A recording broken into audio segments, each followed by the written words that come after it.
Iya, saya akan mencoba menyapa pemateri kita pada malam hari ini. Kebetulan orangnya sudah hadir dari tadi ya. Ya. Assalamualaikum Kak Abizar Alviro. Waalaikumsalam warahmatullahi wabarakatuh. Benar, Nah, Praga sehat? Aman. aman aman. Em, Bentar ya. Coba ngomong lagi. Kayaknya suaranya agak tabrakan sama sound. Cek cek. Enggak, nanti kan soundnya mati. Oh, dimati. Oke.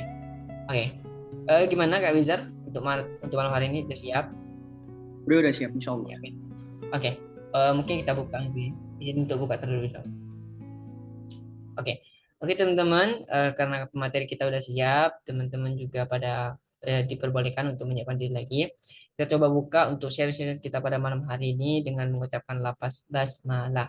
Bismillah. Bismillahirrahmanirrahim. Kepada Kak Abizar Albiru kami persilakan. Baik, Bismillahirrahmanirrahim. Assalamualaikum warahmatullahi wabarakatuh. Alhamdulillah. Alhamdulillahirabbil alamin. Wassalatu wassalamu ala asrafil anbiya'i wal mursalin wa ala alihi wa sahbihi ajma'in. Amma ba'd. Alhamdulillah. Puji dan syukur kita kepada kehadirat Allah Subhanahu wa taala yang pada malam hari ini Allah memberikan kita kenikmatan, nikmat sehat, dan tentunya nikmat iman, sehingga pada malam hari ini kita semua masih dalam keadaan iman Islam, dan mudah-mudahan kita juga akan wafat dalam keadaan Islam. Kemudian salawat serta salam juga jangan lupa mari sama-sama kita panjatkan juga kepada junjungan kita, suri teladan kita, Baginda Rasulullah Muhammad Sallallahu Alaihi Wasallam, yang mudah-mudahan kelak kita dikumpulkan bersama beliau, bersama para sahabatnya, keluarganya, dan orang-orang yang beliau cintai. Alhamdulillahirabbil alamin, teman-teman, bagaimana kabarnya? Semuanya dalam keadaan baik-baik saja? Coba tulis dulu di kolom komentar.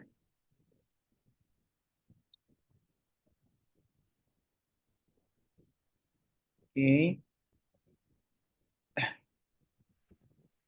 Insya Allah baik-baik saja Kak, baik-baik aja. Alhamdulillah baik, Alhamdulillah. Baik, Alhamdulillah bau. Mandi-mandi pakai parfum biar nggak bau. Nggak baik Kak, HP ku rusak, keinjak. Aduh, yang nggak baik HP-nya, kitanya juga jadi ikut nggak baik ya teman-teman. Sebelum kakak mulai, kakak pengen coba tanya ke teman-teman. Coba tuliskan satu value atau prinsip dalam hidup teman-teman semua yang itu tidak akan pernah teman-teman ganti, atau mungkin prinsip hidup yang selama ini, selama hidup teman-teman itu pegang. Sebutkan satu saja. Sebelum kita mulai ya, kita mulai ke langsung ke pembahasan aja karena waktunya terbatas. Silakan. Tulis satu value atau prinsip di dalam kehidupan kalian yang dimana itu adalah prinsip yang benar-benar tidak bisa ditolak, yang nggak bisa ditawar-tawar, dan nggak bisa diganggu-gugat. Satu aja, ya. Kemudian tuliskan juga satu lagi prinsip yang kalian tuh pengen menerapkan itu, tapi kalian itu belum bisa. Prinsip baik yang ingin kalian terapkan, dan itu ternyata kalian tuh belum bisa. Bisa karena pengaruh lingkungan, bisa juga karena hal yang lain gitu. Tapi coba sebutkan, pertama, prinsip yang tidak akan pernah kalian ubah atau selama ini menjadi prinsip hidup kalian. Kemudian yang kedua, prinsip yang ingin kalian terapkan, tapi ternyata sulit untuk kalian terapkan karena mungkin lingkungan, keluarga, atau pertemanan, atau apapun itu yang membuat prinsip itu belum terlaksana hingga saat ini. Silakan. Ayo, ayo.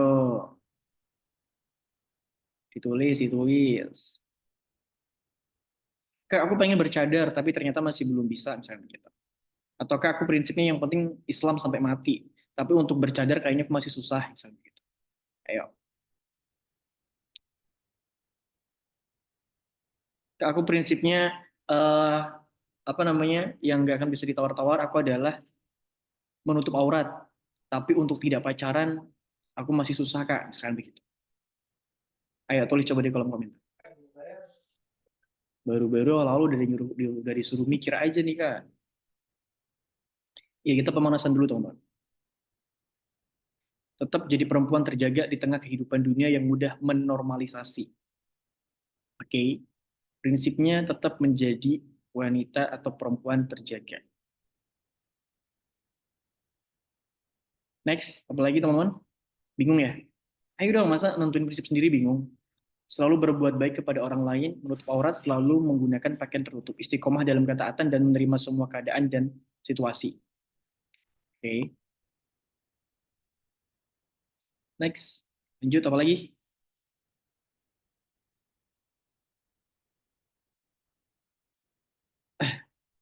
Apapun harus Islam standarnya.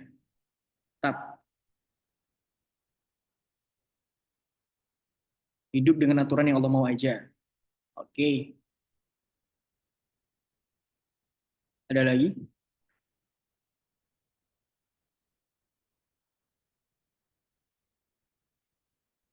Berprinsip untuk selalu percaya takdir Allah yang terbaik.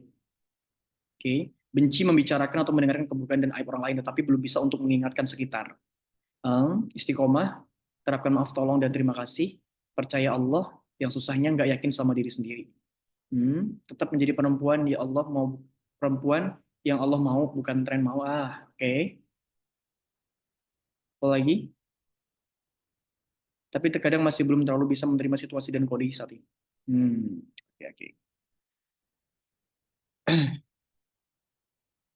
Bisa ada yang sedang menulis? Kakak tungguin. Ada izin minum sebentar.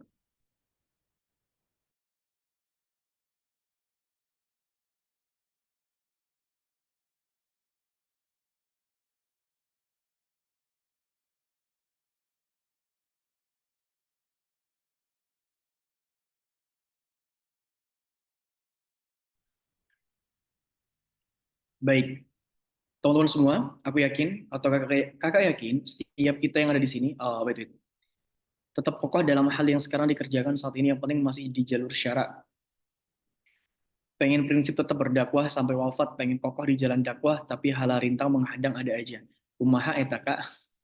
Oke, nggak apa-apa. Oke, baik teman-teman semua, kakak yakin semuanya di sini, saya yakin memiliki prinsip hidupnya masing-masing. Akan tetapi, tidak semua prinsip hidup yang teman-teman pegang, saya yakin juga itu berjalan dengan lancar. Akan ada gangguan, halang rintang, ujian, untuk bagaimana merobohkan prinsip yang sudah kalian bangun. Dan itu bukan kalian sendiri, bukan kakak sendiri, bukan Kak Praka sendiri, bukan juga Mbak Roma sendiri. Semuanya pasti ada prinsip yang pengen diterapkan, tapi sulit sekali karena mungkin pengaruh dalam kehidupan sehari-hari. Baik, malam hari ini kita akan ngebahas tentang bagaimana cara, bukan bagaimana sih, lebih kayak menguatkan teman-teman semua untuk bisa tetap teguh berdiri dengan kokoh di atas nilai-nilai yang teman-teman yakini bahwasanya nilai itu adalah nilai yang benar. Baik, bismillah, kakak izin untuk share screen terlebih dahulu ya. Wait. Share screen.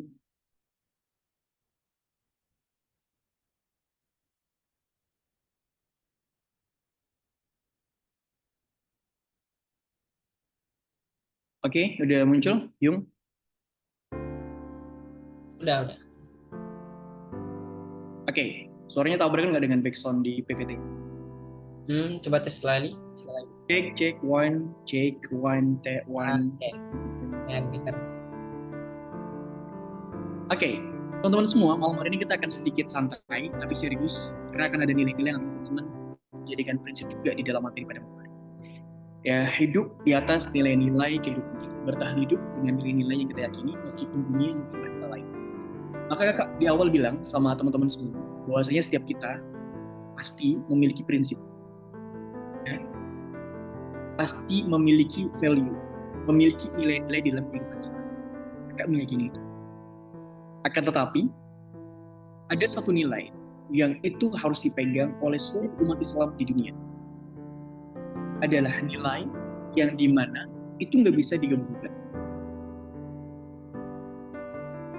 Cek. Apakah timbul tenggelam? Ya, cuma agak putus-putus ini. Sepertinya ini sinyal, guys. Ya, mungkin pesan juga agak pelan dikit. Sebentar ya. Kalau backsoundnya mau dipelanin, ini harus di stop share screen dulu. Stop share screen dulu, mau dibenerin dulu berarti. Agak bentrok dikit. Oke, kita kecilin dikit sebentar ya.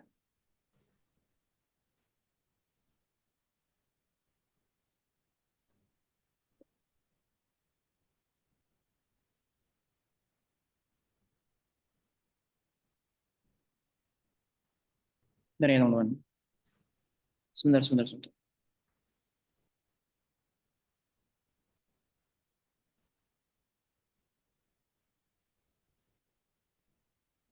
Oke, udah siap nih. Wait.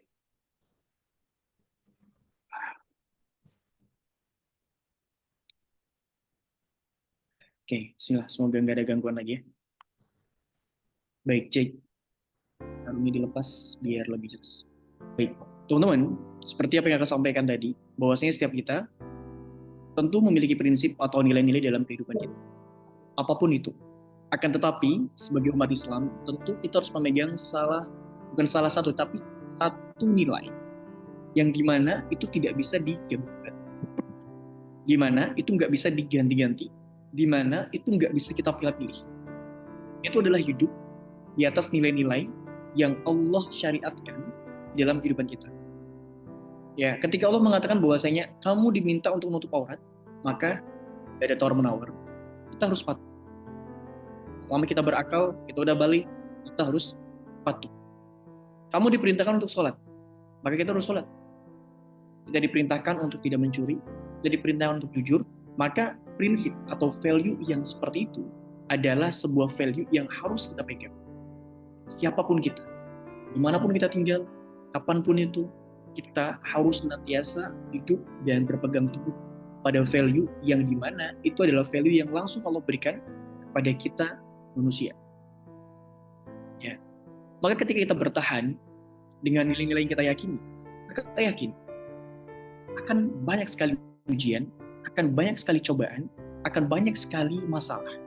Mulai dari cibiran, cacian, makian, bahkan mungkin terasing ketika kita coba menerapkan nilai-nilai yang kita yakini. Maka kakak ingin bertanya ke teman-teman semua, kenapa kita harus hidup dengan value? Kenapa kita harus hidup dengan nilai? Kenapa kita harus hidup dengan prinsip? Ada yang mau menjawab?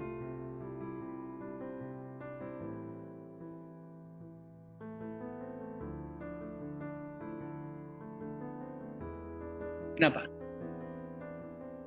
Kenapa kita harus hidup dengan value? Kenapa kita harus hidup dengan prinsip? Kenapa kita harus hidup dengan nilai yang kita yakini?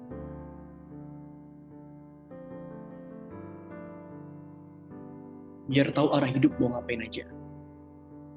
Baik. Ada lagi. Supaya tahu tujuan hidup, Kak. Oke. Agar tidak terus. Karena kalau tidak punya prinsip, kita mudah untuk goyah dengan keadaan atau faktor luar lainnya. Karena dengan value, kita punya pegangan dan standar hidup, gak gampang ke bawah arus.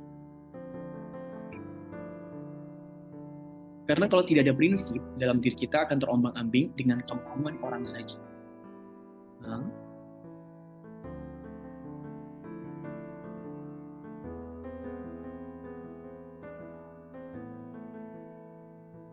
oke, ada lagi sedang nulis? Kenapa kita harus hidup dengan value? Agar dapat menjalankan kehidupan sehari-hari yang lebih teratur dengan aturan sesuai. Oke, baik. Teman-teman semua, apa yang kalian tulis di dalam kolom chat itu adalah sebuah hal yang benar sekali. Bahwasanya ketika kita hidup tidak memiliki nilai, tidak memiliki prinsip, lantas kita hidup akan dibawa kemana? Kita hidup akan dibawa ke mana? Kita hidup akan mengarah kemana? Dan kita hidup berdasarkan apa? Maka memiliki nilai atau value atau prinsip di dalam kehidupan ini sangat amatlah penting. Sangat amatlah penting. Ya, yang dimana kalau kita orang yang beriman kepada Allah, tentu nilai atau value yang kita pegang itu harus berdasarkan kepada syariatnya Allah. Karena kita harus menyadari dan kita harus yakin bahwasanya ada kehidupan setelah kehidupan di dunia ini. Maka ketika kita tidak berpegang teguh kepada value, nilai atau prinsip yang Allah turunkan kepada kita, lalu bagaimana nanti kita mempertanggungjawabkan kehidupan kita pada kehidupan setelah kematian? Ya, Kita harus meyakini itu, bahwasanya kita sebagai manusia, orang yang beriman, kita nanti akan diminta pertanggungjawaban, serta kita akan dibangkitkan kembali. Penting bagi orang beriman, apalagi anak-anak muda, itu punya prinsip di dalam kehidupan ini. Jika kita tidak memiliki prinsip, lantas kita akan hidup berdasarkan apa? Yang ada, kita akan disetir oleh tren, kita akan disetir, akan hidup berdasarkan standar sosial media atau standar orang lain. Karena kita tidak memiliki prinsip atau value di dalam kehidupan kita. Maka seharusnya orang-orang yang beriman, orang-orang yang meyakini hari akhir, orang-orang yang meyakini perjumpaan dengan Allah, itu tidak akan mudah goyah. Ya, tidak akan mudah goyah oleh tren, tidak akan mudah goyah oleh penilaian orang lain, dan tidak akan mudah goyah oleh standar yang dibuat oleh orang lain. Dan tetapi kita akan hidup di atas value dan prinsip yang telah Allah turunkan kepada kita sebagai umat manusia, yaitu prinsip-prinsip yang disyariatkan oleh Allah, yang diajarkan oleh Rasulullah Muhammad SAW. Kita tak perlu lagi teman-teman untuk mencari apa sih jadi diri kehidupan ini, apa sih makna kehidupan ini, dan seterusnya. Kita nggak perlu lagi, karena kita tinggal menjalani syariat yang telah Allah turunkan kepada kita. Kita nggak perlu bingung lagi, nggak bingung lagi kalau kita memang udah menyadari. Tapi kalau kita masih bingung, kita masih nggak tahu hidup kita mau diharap Allah kemana, berarti kita belum hidup di atas value atau prinsip sesuai dengan syariat. Maka apa yang teman-teman harus di sini, overall it's okay, semuanya benar. Supaya tidak mudah terbawa arus, supaya tidak terombang-ambing, supaya tidak mudah terpengaruh, supaya hidupnya terarah, dan lain sebagainya. And next, saya pengen tanya lagi, apakah kamu merasa sendiri karena berpegang teguh pada value atau prinsip? Apakah pernah teman-teman? Jika kalian pakai hijab syar'i di kampung yang dimana notabene di sana tuh tidak menutup aurat, atau masyarakat pada umumnya sebelum menggunakan hijab syar'i, lalu di situ kamu sendirian memakai pakaian yang dianggap asing, yang dianggap aneh, yang dianggap kuno, yang dianggap suatu hal yang itu bisa bahaya bagi masyarakat situ. Pernah? Pernah Kak, pernah banget. Oke. Lalu apa yang kalian lakukan? Apakah kalian bersabar? Atau pernah pada satu titik kalian tuh pengen, oke aku nyerah. Ada yang seperti itu. Oke, kalaupun nggak di tempat kamu tinggal, mungkin di tempat kamu kerja, mana pada saat itu ya dibolehkan memakai hijab syar'i. Kalau apakah pernah kamu hampir goyah? Apakah kamu pernah hampir goyah? Pernah hampir nyerah?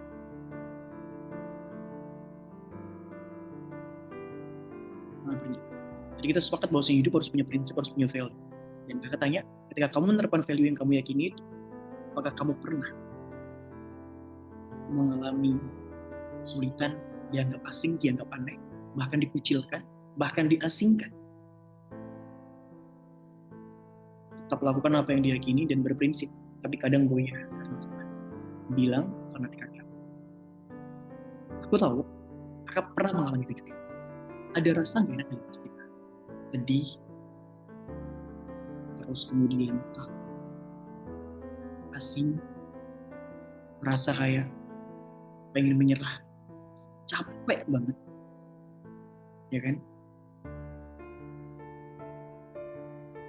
Akhir-akhir ini sempat goyah semenjak masuk dunia kerja, tapi alhamdulillah lagi bisa. Ya, feeling itu perasaan yang kita alami di saat seperti itu, sedih, takut, capek, lelah, apalagi yang asingkan itu adalah keluarga, apalagi itu adalah orang berat sekali. Berat. Bahkan mungkin bukan hanya sedih saja, tapi pernah di satu sisi mungkin ya ada beberapa kasus yang kita temui, bukan hanya sedih aja teman, tapi sampai nangis di kamar sendirian, nangis karena apa? Tidak ada support dalam keluarga. Capek, pengen taat tapi nggak didukung, pengen taat malah dikatain fanatik. pernah teman-teman tiba-tiba nangis di tengah malam karena merasa cukup tuntut ini dituntut ini, yang bertolak belakang dengan prinsip yang kita pegang, yang dimana kita bahas di awal tadi, prinsip yang kita pegang adalah prinsip Islam. Pernah teman-teman di fase itu, di awal-awal hijrah, di awal-awal belajar, yang tidak mendapatkan support dari orang tua, tidak mendapat support daripada lingkungannya, diam-diam menangis, sedih, meratapi, dan hebatnya kalian tidak pernah, dan hebatnya kalian tetap stay, dan hebatnya kalian tetap bertahan di dalam ketaatan. Ya, lagi ngerasain kondisi itu saat ini.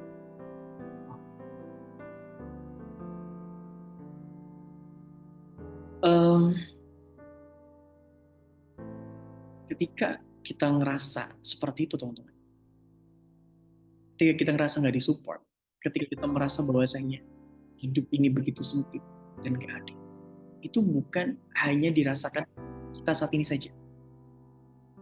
Dulu Rasulullah SAW ketika dakwah Mekah itu semakin sempit. Oke, wait. Suara saya jelas? Pokoknya nanti saya udah bercerita panjang. Suara saya, Kak, suaranya nggak ada. Aduh. Ada suaranya? Oh, kecil. Cek. Wait.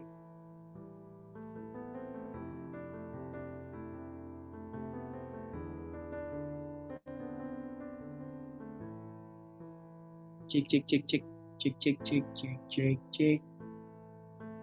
Masih kecil? Oke, wait ya. Ini selalu jadi masalah.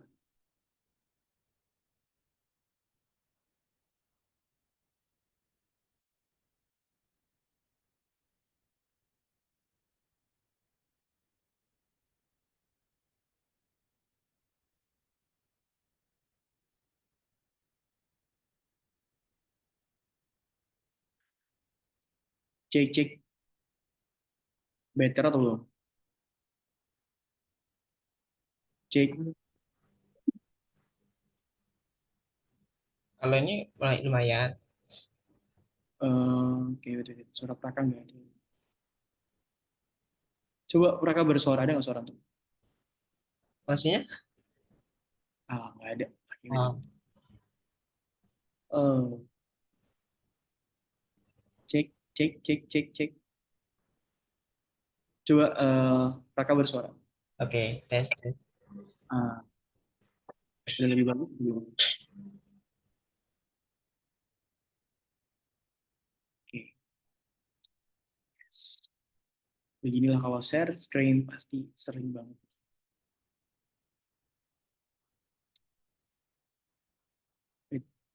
Cek aman ya, teman-teman? Oke, lumayan. Baik. Oh, betul.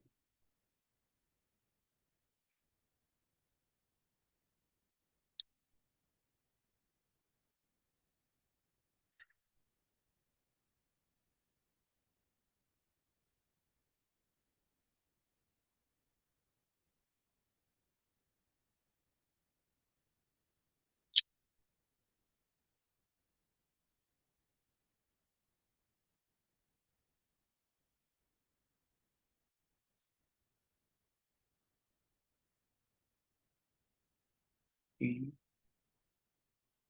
ulang lagi. Oke. Ya, teman-teman, apabila suaranya kurang jelas, mohon maaf ya. Intinya kalau kita bolak-balik nanti nggak selesai. Dan mengganggu sekali.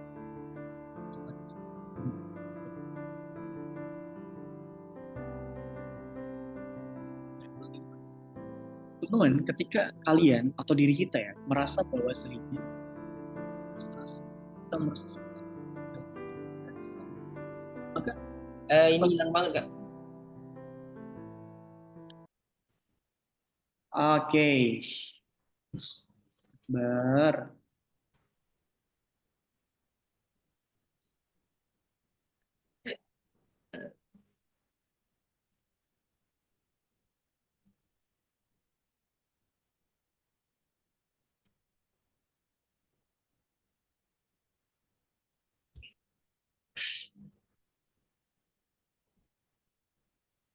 Enggak. Prakanya sama aja nanti. Kayaknya aku yang pernah ngomong ya. Cek sekarang udah bagus. Aman kalau sekarang. Tadi hilang-hilang banget. Oh, share screen ya. Iya, berat kayaknya. Coba aku pakai ini, tapi pakai speaker ini. Tapi nanti ketika Praka ngomong ini nggak kedengeran. Tapi pasti nggak bisa juga ya.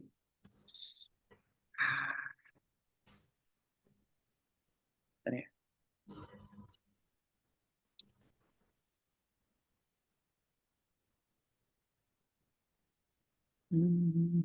Sabar. Belajar manual ya. Tenang. Um, cek, cek, cek, cek, cek, cek.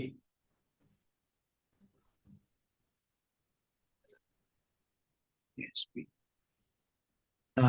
Cek.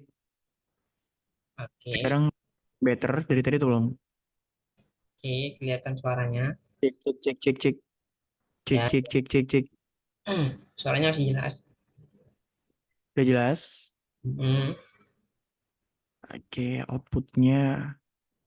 Oke, Bismillah. Jadi tukang sound dulu malam ini. Selain dari pemateri, jadi tukang sound dulu ya teman-teman. Aduh, ini sampai mana tadi? Bismillah. Wait, aku akan coba benerin juga di PowerPoint ya. Bentar ya, biar nggak bolak-balik.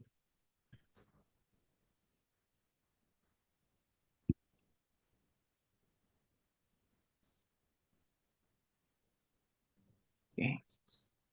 Bismillahirrahmanirrahim. Sampai Rasulullah Kak yang di Mekah, padahal itu klimaksnya harusnya. Ya it's okay lah. Namanya juga hidup ya. Kadang begini, kadang juga begitu. But it's okay. Kita nikmatin aja. Bismillah. Cek. oke, masih better. Cek. Sebelum kakak lanjutin, kakak cek dulu ini. Cek.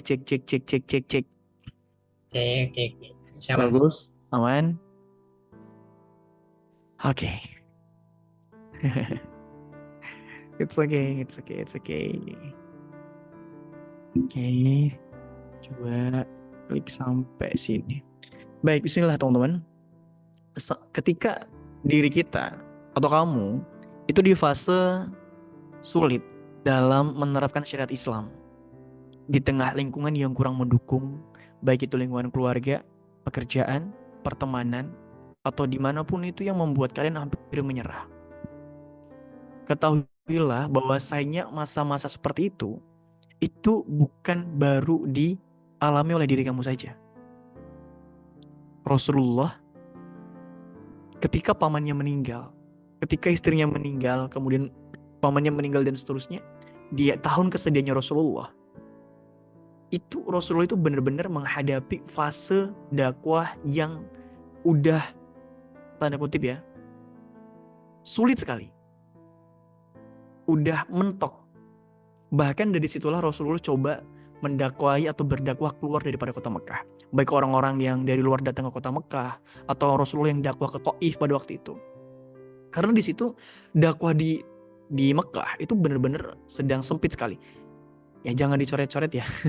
Sedang sempit sekali.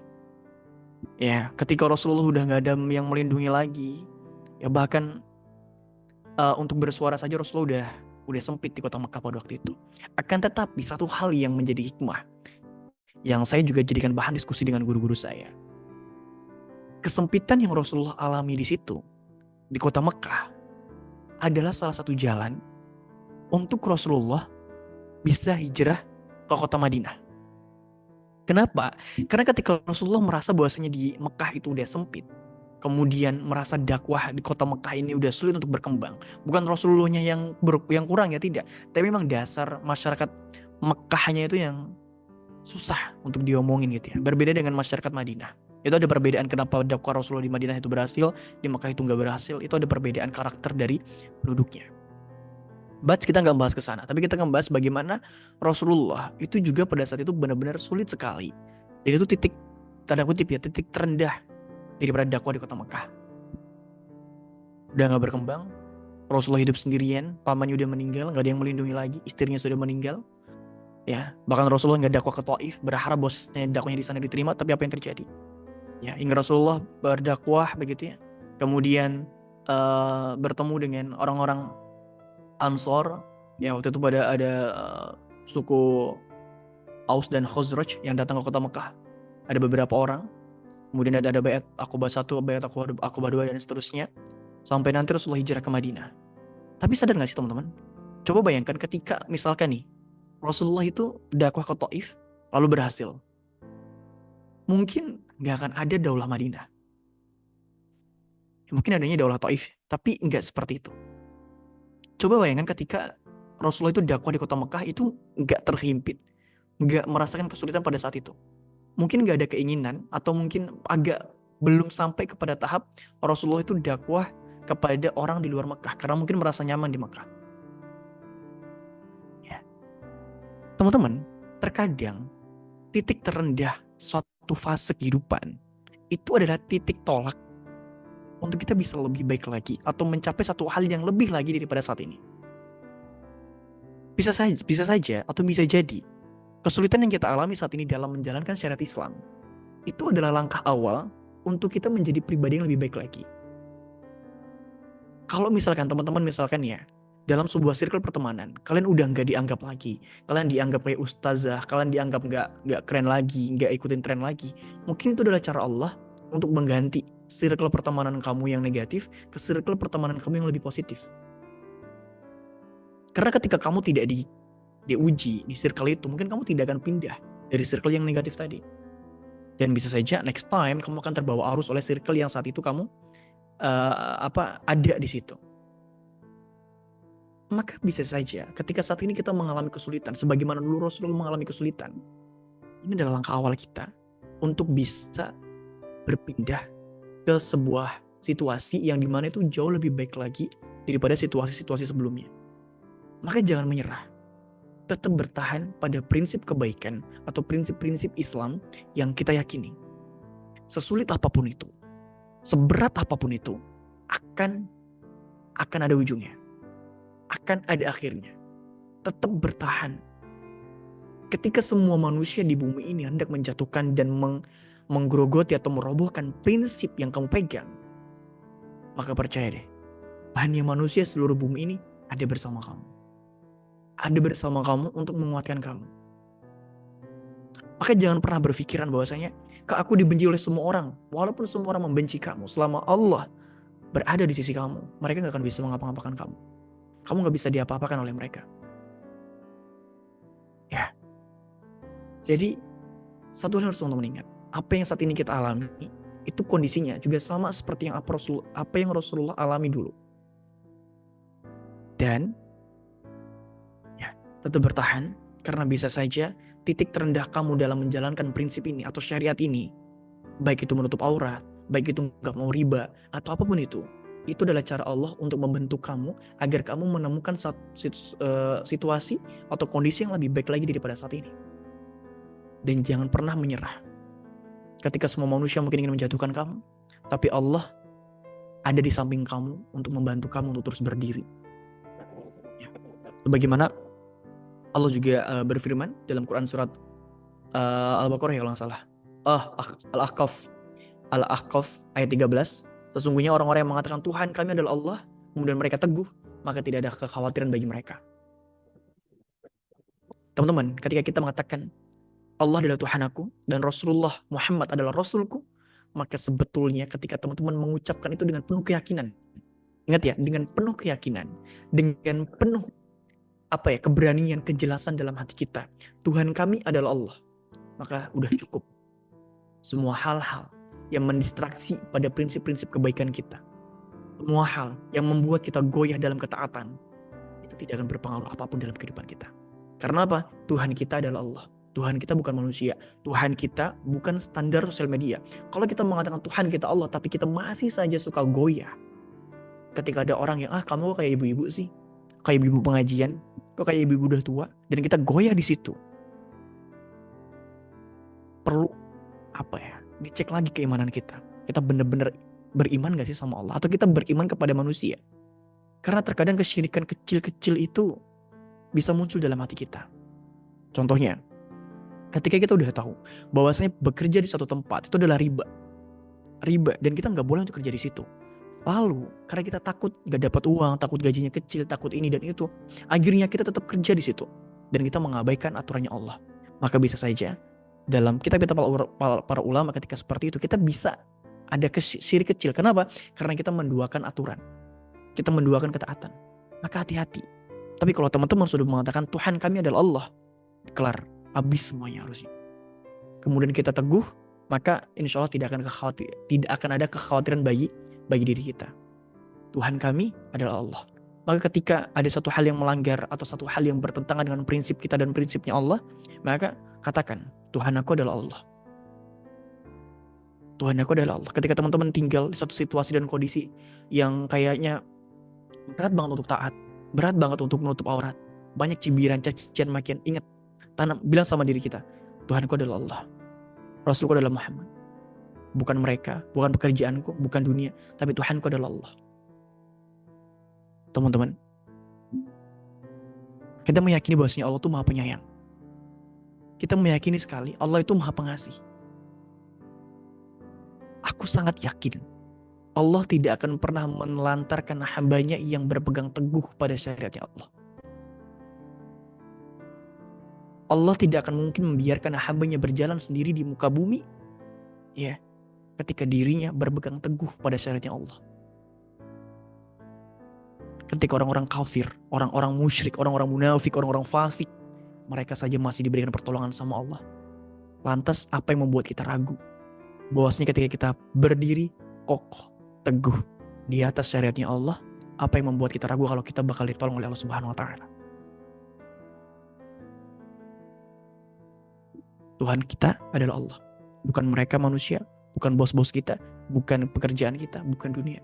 Tapi Tuhan kita adalah Allah. Satu kalimat yang menurut kakak ini adalah hal yang benar-benar bisa nge-recharge ketika kita lagi down, lagi mulai goyah. Katakan, Rabbku adalah Allah. Rabbku adalah Allah. Maka aku harus taat, harus patuh dan taat kepada apa yang telah Allah turunkan kepada diri kita. Ya, maka insya Allah ketika kita meyakini 100% Allah adalah Tuhan kita, maka tidak akan ada kekhawatiran bagi diri kita. Rezeki Allah yang ngatur, maut Allah yang ngatur. Apa yang kita takutkan? Kita hanya menjalani kehidupan ini sesuai dengan apa yang Allah mau saja. Nanti takut gak dapat rezeki. Rezeki bukan di tangan bos kita, tapi di tangan Allah. Selagi kita mau ikhtiar, selagi kita mau usaha, gak mungkin Allah melantarkan hamba-hambanya. Apalagi kita meninggalkan satu keharaman demi mendapatkan keridhaan dan keberkahan daripada Allah Subhanahu wa taala. Maka jangan khawatir. Ya. Allah tidak akan pernah meninggalkan hambanya sendirian di atas jalan ketaatan. Itu tidak akan mungkin, teman-teman semua. Dan kalau teman-teman merasa, aku serasa asing di dunia ini, itu sudah disabdakan oleh Rasulullah. Islam datang dalam keadaan asing dan akan kembali dalam keadaan asing. Maka berbahagialah orang-orang yang asing. Teman-teman, satu hal yang harus kita ingat. Kita di dunia itu memang asing. Kita bukan warga asli dunia. Kita bumi ini bukan tempat tinggal asli atau kampung halaman kita. Kita di sini hanya mampir. Kita di sini hanya singgah. Kita di sini hanya sebentar. Maka kita sebenarnya itu orang asing yang tinggal di bumi yang sebentar cuman mampir. Maka jangan takut ketika kita dianggap asing dalam ketaatan. Dianggap lain, dianggap apa, terserah mereka. Ingat Tuhan kita adalah Allah, bukan manusia lain. Dan kita memang asing di dunia. Kita bukan orang atau warga asli di dunia ini. Kita bukan warga pribumi. bukan pribumi dunia. Kita memang lahir di sini, tapi tempat tinggal kita bukan di sini. Ini tempat kita singgah, cari amal kebaikan, setelah itu pulang. Setelah itu pulang. Kita lahir, hidup, cari bekal, pulang. 60-70 tahun kita meninggal. Iya kalau sampai umur segitu. Kalau umur 34-40 tahun udah meninggal, atau 20-an tahun udah meninggal, kita gak akan pernah tahu. Maka jangan takut.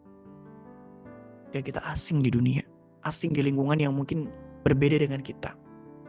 Berbeda dengan prinsip kita. Mungkin kita hidup di tengah orang yang memiliki sudut pandang yang berbeda dengan kita tentang Islam, atau mungkin menentang Islam. Perbedaan prinsip seperti itu. Sabar teman-teman. Ingat, kita memang asing di dunia, dan kita di dunia ini hanya mampir, cari bekal, lalu pulang. Maka bersabar. Kalau yang lain pada ini ganti HP, ganti iPhone 16 tapi kredit misalkan, riba. Sabar, apa sih? Kita nggak akan ditanya kita nanti kamu di dunia punya HP apa, terus HP-nya yang paling baru itu bakal masuk surga. Enggak, tapi yang penting adalah kamu dapat HP itu dari mana? Kamu gunakan untuk apa HP itu? Untuk kebaikan atau untuk kejahatan? Untuk beramal soleh atau untuk maksiat? Kamu dapat dari mana? Uang halal apa uang haram? Bagaimana caranya? Bukan ditanya kamu apa iPhone 16, wah kamu masuk surga. Enggak. Justru semakin besar semakin bagus barang itu, semakin tinggi nilainya, semakin besar hisapnya, makin lama hisapnya. Maka sabar. Melihat orang lain motornya baru, mobilnya baru, tapi ternyata riba. Terus kita maksa, aku mau ikutan lah, dia mobil baru, aku begini terusnya. Enggak ikut-ikutan. Enggak, kita harus punya prinsip. Biarin orang lain punya mobil. Aku pengen punya mobil, tapi aku juga harus belinya dengan cara yang halal, bukan dengan riba, bukan dengan kredit. Ya, sabar. Cuman sebentar. Gak ditanya kamu di dunia punya mobil enggak. Tapi kalau kamu punya mobil akan ditanya apa? Kamu dapat mobil dari mana? Bagaimana caranya? Kamu gunakan untuk apa? Untuk nolong orang atau untuk sombong atau untuk pamer, untuk apa? Itu yang ditanya oleh Allah nanti. Bukan kamu punya mobil apa Pajero, kalau Pajero nanti masuk surga. Enggak seperti itu. Justru semakin tinggi nilainya, semakin besar hisapnya, semakin lama hisapnya. Ya, sabar. Gak lama, kita cuma mampir. Itu dunia menawarkan kenikmatan, tapi apa yang kita pilih?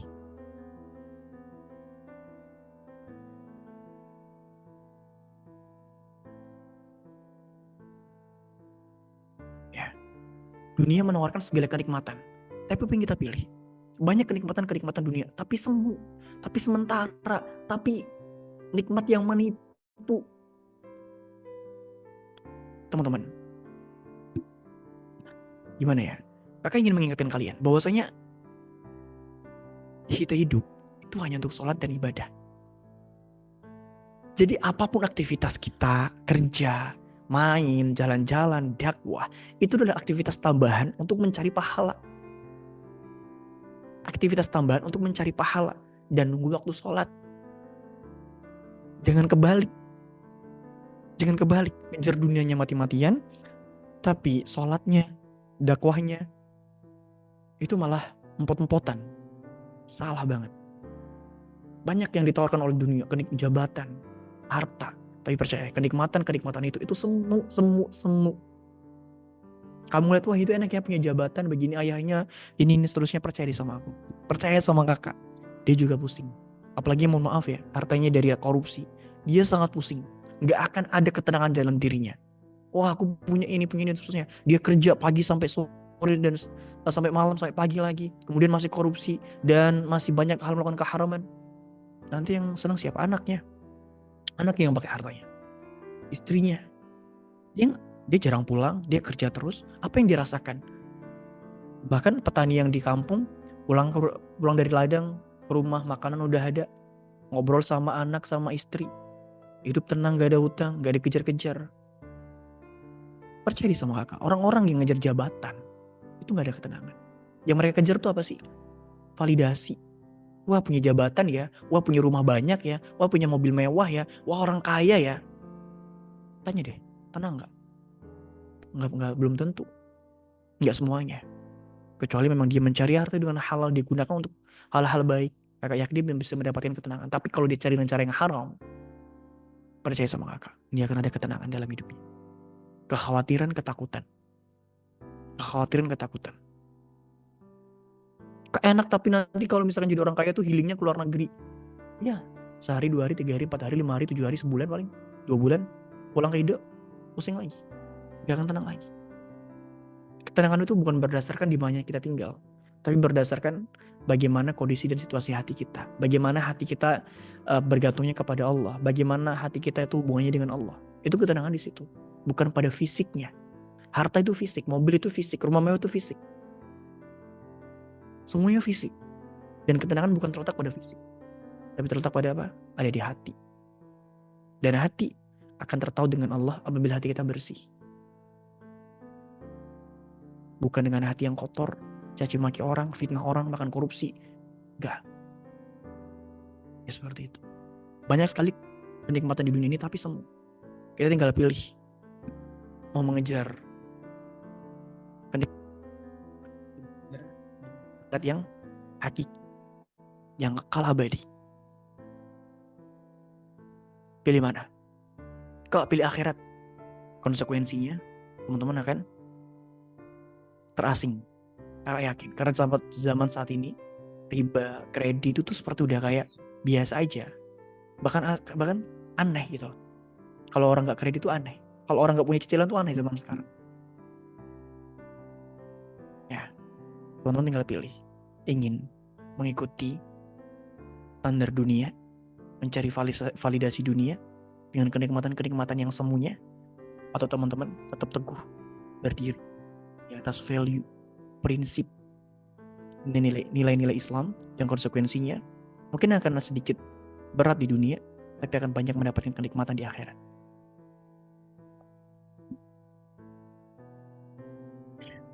Kenikmatan dunia itu sementara, sedangkan pertanggungjawabannya itu jauh lebih lama. Teman-teman, kalau kalian jadi punya jabatan, atau kalian kerja di sebuah tempat yang hebat, dengan profesi yang keren, dengan profesi yang tinggi jabatannya, berapa lama sih? 60 tahun kalian pensiun loh. 65 tahun kalian pensiun. Dengan pertanggungjawabannya luar biasa. Bukan kakak nggak menyuruh kalian jadi orang kaya, tidak. Tapi kalau kalian mau jadi orang kaya, jadi orang kaya yang benar. Kalau kalian pengen jadi orang yang punya profesi yang bagus, jadilah gunakan profesi itu, jadilah orang yang meraih profesi itu dengan cara yang benar, dan gunakan profesi itu untuk hal-hal yang baik dan hal-hal yang benar. Bukan untuk sombong, bukan untuk cari validasi, bukan untuk angkuh. Tidak. Percaya sama kakak. Kenikmatan-kenikmatan yang orang itu raih di dunia ini, yang orang itu cari di dunia ini, itu tak lebih dari setetes air di tengah samudra. Teman-teman pasti tahu dengan hadis itu. Dari zaman Nabi Adam sampai manusia terakhir, setetes itu direbutkan oleh semua manusia. Dan kenikmatan hanya segitu saja. Dan sementara pula. Karena apa? Karena kita akan mati. Karena kita akan meninggal. Karena kita semua adalah calon jenazah. Kita semua calon mayat. Kenikmatan itu akan terputus ketika kematian tiba. Kematian itu adalah pemutus kenikmatan dunia. Dan awal langkah perjalanan yang panjang. Jadi kenikmatan itu sementara, teman-teman. Sementara. Secantik apapun kita, sebagus apapun bodi kita, seganteng, setampan, setinggi apapun jabatan kita sama-sama calon jenazah. Kita sama-sama calon mayat. Kalau kita hidup tidak berpegang teguh pada prinsip dan syariat Allah, alangkah ruginya kita. Alangkah ruginya kita. Kita udah tahu bakal meninggal, tapi kita malah tidak mau untuk mempersiapkan kematian itu. Kita bakal tahu akan jadi jenazah, tapi kita tidak mempersiapkan kematian itu. Kita bakal tahu akan diminta pertanggungjawaban, dan bodohnya kita acuh. Seakan-akan kita tidak akan diminta pertanggungjawaban oleh Allah Subhanahu wa Ta'ala. Padahal pertanggungjawabannya saja jauh lebih lama daripada waktu hidup kita di dunia. Ya, maka tetaplah berpegang teguh pada prinsip Islam. Ya, karena kenikmatan yang kita dambakan di dunia ini cuma sementara. Dan kenikmatan hakiki bukan terletak pada fisik, tapi pada hati, pada hubungannya dengan Allah, pada hubungan hatinya dengan Allah serta Rasulullah.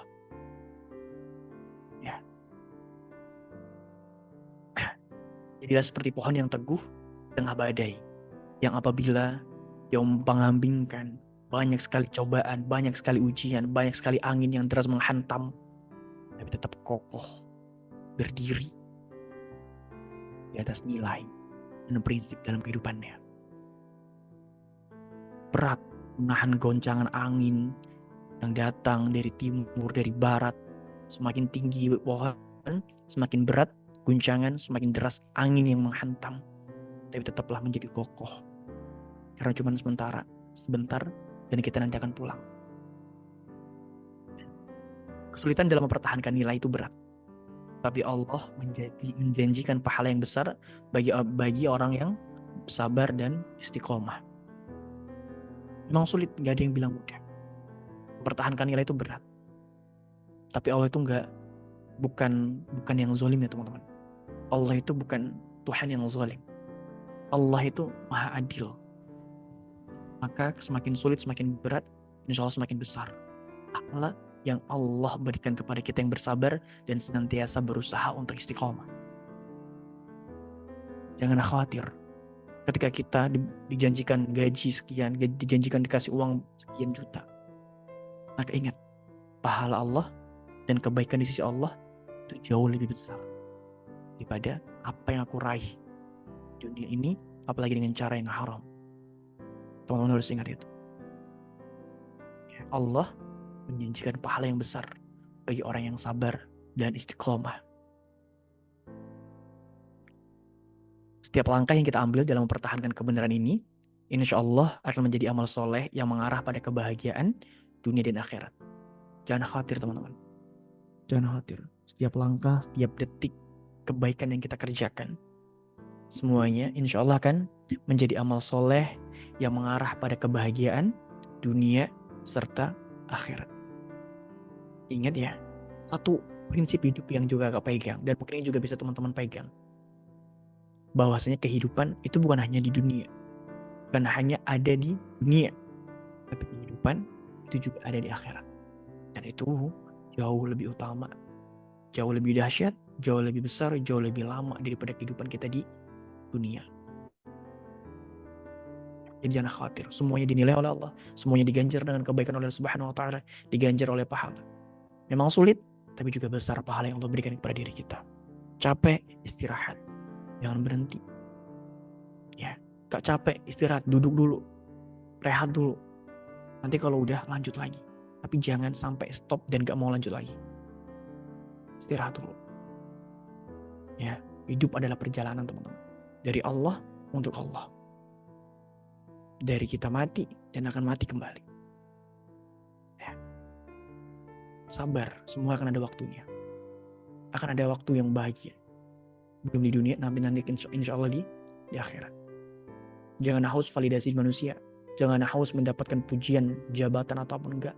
Semakin kita haus dengan dunia, semakin haus dengan validasi manusia, semakin tidak akan tenang hidup kita teman-teman.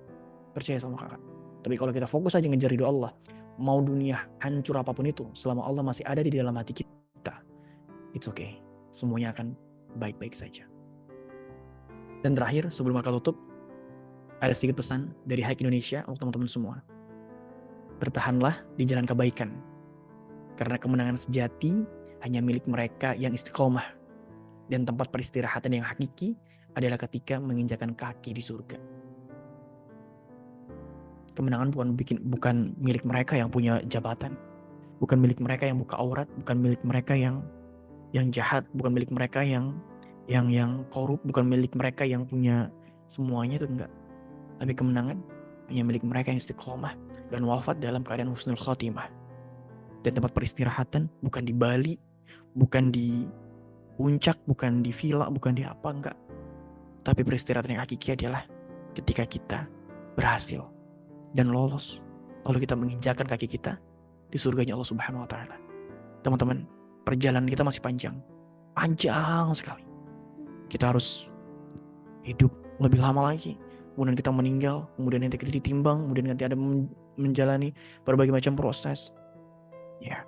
Dan masih panjang sekali untuk kita benar-benar bisa menginjakan kaki di surga.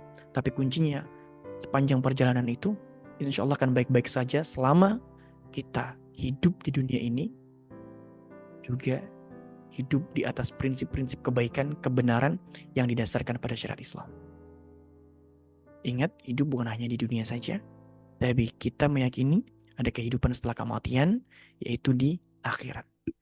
Maka pastikan kita semua adalah manusia, hamba Allah yang juga mempersiapkan itu dengan sebaik-baiknya. Mempersiapkan kehidupan, mempersiapkan kematian, ya agar kita nanti bisa bahagia, mendapatkan tempat istirahat yang hakiki, surganya Allah Subhanahu wa Ta'ala. Itu saja yang bisa kakak sampaikan. Lebih dan kurang kakak mohon maaf, banyak distraksi di awal, tapi mudah-mudahan teman-teman tetap bisa mendapatkan poinnya, bisa tetap mendapatkan manfaatnya, bisa tetap mendapatkan reminder, pengingat dan penguat di dalam materi yang saat ini kakak sampaikan. Bersabar memang tidak mudah, tidak ada yang bisa mengatakan mudah.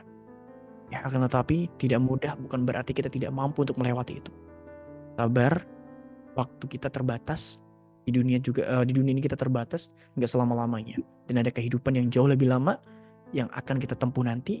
Dan insya Allah ketika kita baik di dunia, kehidupan setelah itu juga akan ikut baik. Ya, barakallahu fikum. Saya kembalikan ke Kak Prakasuta.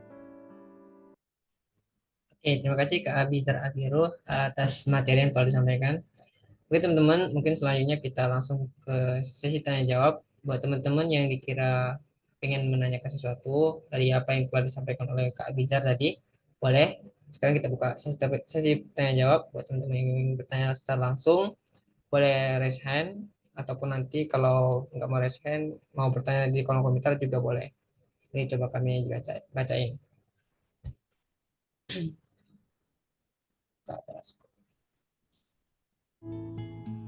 Oke.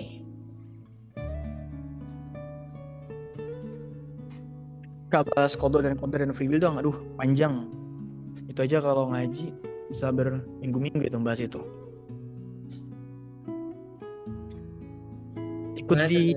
Ikut di kelas move up nanti, ada cerita dibahas. Informasi. Oke. Gimana kan? Kita udah paham semua nih. Ada dua kemungkinan, paham sama nggak ngerti.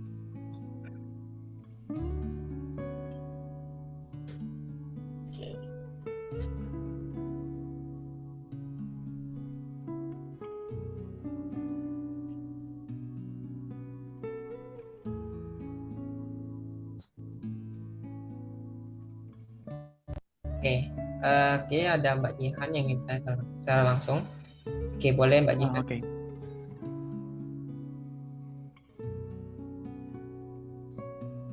Assalamualaikum Kak. Waalaikumsalam warahmatullahi wabarakatuh. Iya. Apa yang Kak Abi bahas sekarang tuh lagi relate banget sih sama apa yang aku rasain sekarang. Jadi ya khususnya di tempat kerja sih. Lagi ngerasa, ya maksudnya kan namanya tempat kerja itu kan ibaratnya ya pabrik lah ya. Nah di mana orang tuh lebih mengedepankan ibaratnya kayak target yang penting tercapai kayak gitu, bahkan ibadah pun ditinggalkan gitu, ada yang sampai kayak gitu. Sampai saat itu saya merasa apa ya, saya mau sholat aja, saya sholat ya kan, saya sholat gitu maksudnya, padahal nggak terlalu lama tapi dibilangnya berlebihan loh, bilang katanya sampai sholat saya sampai 1 jam lah, sampai 30 menit kayak nggak suah gitu. Jadi kayak apa ya, ya maksudnya kayak ya bukannya saya mau gimana, tapi kan saya kan niatnya emang ibaratnya mau taat sama Allah gitu, dimanapun saya berada saya mau beribadah gitu kan. Nah tapi jujur kayak masih dijauhin aja gitu sih Kak. Jadi kayak circle mereka ngejauhin saya gitu. Jadi kayak apa ya, pas di saat istirahat ya udah mereka sama orang bilang mungkin geng ya, sama geng mereka aja gitu. Aku pun nggak diajak gitu kan. Aku ya jujur kayak ngerasa sendiri sih gitu. Tapi perasaan aku kan memilih jalan kayak gini kan emang harusnya seperti itu kan ya Kak. bukannya merasa soalim atau merasa gimana kayak gitu kan. Ya aku sampai memikir kayak gini, ini aku yang salah di mana ya? Aku padahal ngomong tuh jarang lah ibaratnya. Berarti aku kalau lagi kerja fokus aja kerja gitu ibaratnya gitu. Tapi kok kayak dijauhin ya, apa karena aku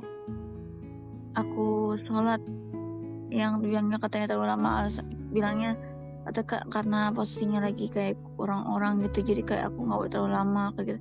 Padahal sholat aku nggak terlalu lama-lama banget kayak gitu kan, maksudnya nggak sampai 1 jam juga gitu maksudnya. Tapi mereka kayak ngelebih-ngelebihin aja gitu kan. Ya udah, akhirnya sekarang tuh kayak yang sendiri aja, cuman kayak pikir udahlah.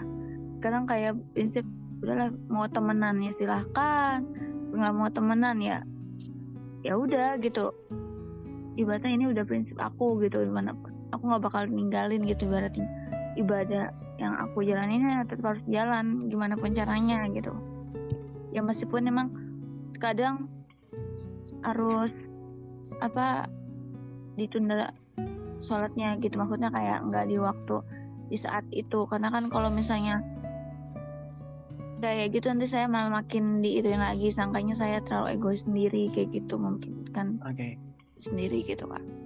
Salah nggak sih Kak kalau saya bersikap seperti itu? Baik. Pertama, dalam dunia pekerjaan,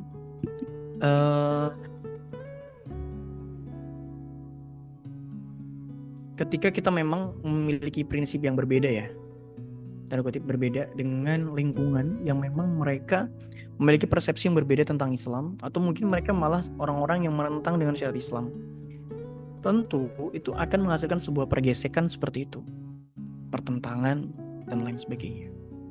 Akan tetapi ketika memang kita masih sanggup dan kuat untuk bekerja di lingkungan seperti apa yang Bajian rasakan itu, maka ya silakan bekerja di sana. Cuman konsekuensinya adalah kamu harus banyak bersabar, kamu harus banyak beristighfar, kamu harus banyak muhasabah setiap malamnya. Selama memang kamu tetap menjalankan syariatnya Allah ya, kamu tetap sholat, tetap ya menjalankan syariatnya Allah pada umumnya, ya kewajiban-kewajibannya tidak kamu tinggalkan, maka ketika kamu masih tetap ingin bekerja di sana, ya it's okay, gak ada masalah. Dan kalau kamu bertanya, Kak salah gak sih seperti aku tadi, ya sebenarnya gak ada salah, cuman kamu harus tahu bahwasanya ya konsekuensinya seperti itu ketika kita memang tinggal di lingkungan yang itu circle-nya berbeda, atau mungkin ada pergesekan, atau mungkin bahkan menentang atau tidak menghargai orang-orang yang taat dengan agama Islam. Maka sebenarnya kamu tidak salah, cuman pesan kakak tetap harus berbuat baik kepada orang-orang yang seperti itu. Tetap contohkan bagaimana Islam itu yang sebenarnya. Islam on time, kamu juga harus on time. Kamu harus menunjukkan lah bagaimana Islam itu sebenarnya. Islam itu nggak seperti apa yang mereka katakan dan begini dan seterusnya, tidak. Tapi kamu juga harus memberikan contoh bahwasanya Islam itu bersih, Islam itu on time, Islam itu tanggung jawab, Islam itu amanah, Islam itu begini dan seterusnya. Berat memang, tapi itu harus kita lakukan. Sebab kalau misalkan kamu di sebuah lingkungan seperti itu dan kamu tidak menunjukkan nilai-nilai Islam, maka itu akan jadi bumerang sendiri buat kamu. Gitu. Maka pesan kakak, kamu nggak salah seperti itu, tapi tetap harus menjalankan bagaimana nilai-nilai Islam itu yang sebenarnya. On time, tepat waktu, bersih, ya tanggung jawab, amanah, dan tetap berbuat baik kepada mereka.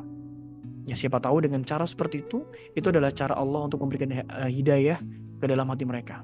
Kita nggak pernah tahu, gitu ya. Sabar, berdoa sama Allah.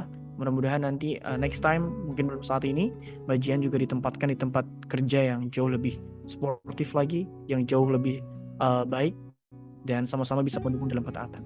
Insya Allah. Gitu Bajian. Izin menanggapi sedikit ya Kak. Ya. Iya benar, saya juga ngerasa kayak harus bertahan di saat yang lagi kayak gitu-gitu banget maksudnya.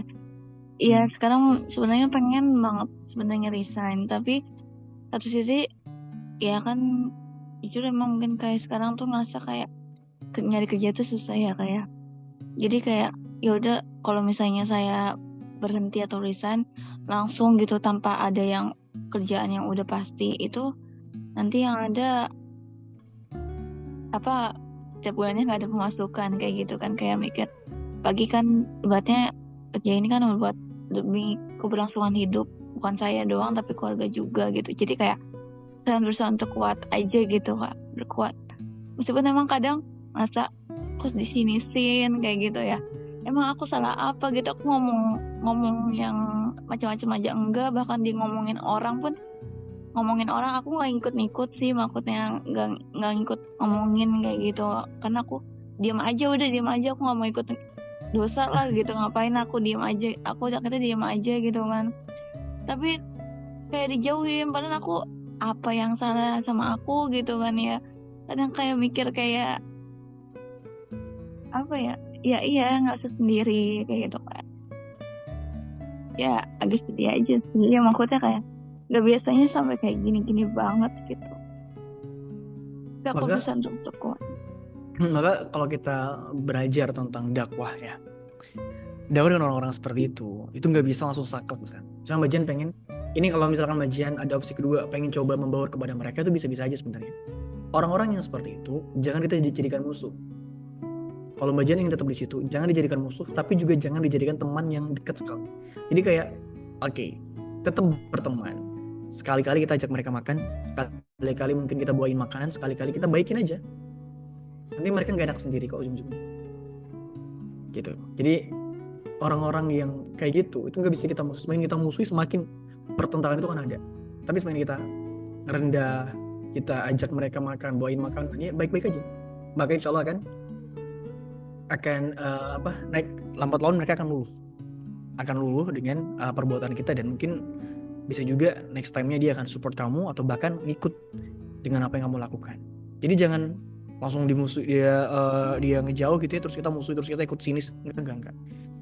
Santai aja, tetap ajak makan, mungkin kalau kamu ada rezeki lebih, bawain makanan, tetap buat baik, tolongin kalau dia butuh pertolongan. Kakak yakin lambat laun mereka akan orang-orang yang seperti ini.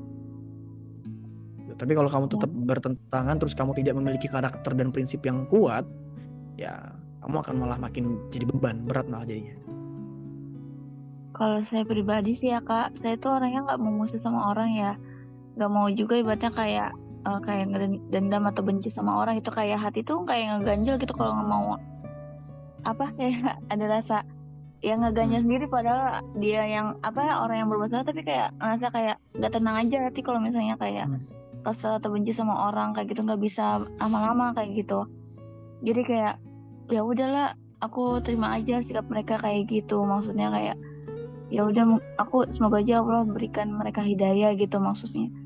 Jadi aku sih sebenarnya sekarang tuh kayak berprinsip ya udah, kalau kamu mau temenan sama aku ya silakan, kalau nggak mau temenan juga nggak apa-apa. Kalau aku sih sekarang kayak gitu, jadi kayak biar nggak mau ngambil pusing, karena udah banyak banget ibaratnya masalah hidup yang harus aku pikirin maksudnya gitu kan, yang udah terjadi dalam hidup aku.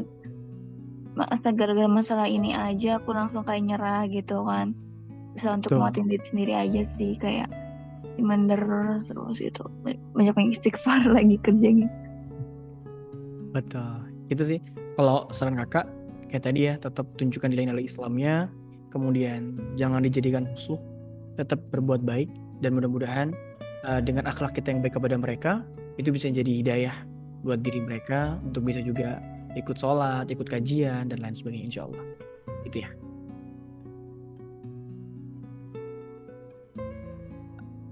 Iya, cukup Bajian? Cukup Kak, syukran. Oke, ya Pak Jihan. Oke, ini ada beberapa pertanyaan dari kolom komentar ya. Kita coba bahas sedikit dari kolom komentar. Oke. Yang pertama itu dari Mbak Asdiana Sari. Kayaknya hampir mirip sama Mbak Jihan deh. Konsep rezeki kakak lagi di posisi bekerja tapi kurang nyaman dengan pekerjaannya. Apakah harus tetap sabar dan istighfar tetap di pekerjaan itu, atau apa harus meninggalkan pekerjaan itu? Baik. Pertama, kakak tidak akan bisa langsung memberikan mutlak kamu harus keluar atau kamu harus bertahan. Kita gini teman-teman, kita harus tahu dulu pemetaan di dalam kehidupan kita itu, skala prioritas itu seperti apa.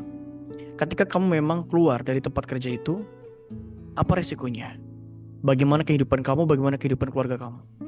Itu yang pertama ya. Kemudian yang kedua, harus tahu dulu kamu tidak nyamannya itu kenapa. Ketika tidak nyamannya hanya misalkan masalah-masalah sosial, ada kecemburuan atau saling iri dan seterusnya, bukan pada pelarangan pelaksanaan syariat, maka itu perlu dipertimbangkan dengan matang. Karena bisa saja ketika kita resign, ternyata dampaknya sangat buruk dalam kehidupan kita atau dalam kehidupan keluarga kita. Sedangkan di situ masalahnya bukan urgent, gitu ya. Maka balik lagi, kakak tidak bisa mengatakan kamu harus resign dan seterusnya, tidak bisa. Harus lihat dulu kebutuhan kamu, prioritas kamu dalam kehidupan seperti apa, kemudian tidak nyamannya di tempat itu tuh apa. Ya, kalau kan cuma disebutkan tidak nyaman, kurang nyamannya itu kenapa? Apa karena orang yang gak baik atau seterusnya? Tapi dalam pelaksanaan syariat kamu masih didukung, kamu masih bisa, ya itu kan harus ada apa ya? Pertimbangan yang begitu matang untuk kamu meninggalkan pekerjaan itu. Kecuali memang ketika kamu mempertimbangkan pekerjaan itu, kamu udah ada pekerjaan lain, nah itu ya it's okay. Kalau berkaitan tentang konsep rezeki, memang rezeki itu Allah yang ngatur. Buat kita tuh ada pilihan untuk ikhtiar, ada pilihan untuk berusaha dengan sebaik mungkin. Dan salah satu usahanya adalah dengan memperhitungkan pertimbangan-pertimbangan tadi. Gitu. Ya, jadi coba dipertimbangkan matang-matang. Kalau misalkan udah nggak boleh sholat atau nggak boleh menutup aurat dengan syar'i, nah itu silakan tinggalkan pekerjaan itu, cari pekerjaan lain. Tapi kalau hanya masalah-masalah sosial antara staff, ya perhitungkan pertimbangan matang-matang. Gitu, Raka. Oke, semoga terjawab buat Mbak Astria Nasari ya yang bertanya. Oke, ini ada lagi nih pertanyaan dari Mbak Anissa Latifah. Oke. Lagi di fase sedang pindah tempat ngaji, cuman berasa beda banget dan susah dapet teman yang sefrekuensi. Kak Abizar gimana caranya bisa tetap punya teman yang ambis, tapi juga peduli dengan akhiratnya? Temanku hampir semuanya Islam, tapi Islamnya itu muncul kalau lagi ada target tertentu saja. Kadang merasa berat banget untuk ngajak mereka sholat, karena kalau dari sisi dunia aku kalah banget sih. Dari sisi ilmu Islam pun nggak lebih dari mereka dibanding mereka yang latar belakangnya pendidikan Islam atau anak pondok.